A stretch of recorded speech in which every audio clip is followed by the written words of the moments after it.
त्याच्यामध्ये MIDC, MSIDC, national highway, PMRDA, नगर परिषद, जिल्हा परिषद, PWD आणि त्या ठिकाणी मोठ्या प्रमाणावर आपल्याकडे इंडस्ट्रीज आहेत आणि इंडस्ट्रीजला सोयी-सुविधा देण्याकरिता जे कोऑर्डिनेशनची आवश्यकता आहे सर्व डिपार्टमेंट्समध्ये, ते खूप महत्त्वाची आवश्यकता आपल्या समोर आता आलेली आहे. कारण सर्व प्रॉब्लेम्सचा एक जे मुख्य कारण जे आपल्या समोर होतं ते हाच होता की प्रत्येक डिपार्टमेंटने काय काम करायचे, कुठला काम करायचे याच्याबद्दलचा जे समन्वय आहे, त्याचा अभाव होता.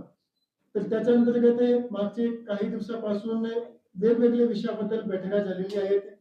रस्त्याची व्यवस्था सुधारण्याकरिताही बैठका झालेली आहे. त्या ठिकाणी जे कचऱ्याचा प्रश्न आहे त्याच्याबद्दलही बैठका झालेली आहे. त्या ठिकाणी पॉवर ट्रान्समिशन जे लॉसेस आहे त्याच्याबद्दलही बैठक झालेली आहे. आजची मीटिंगचा मुख्य जे उद्देश होता ते हा होता की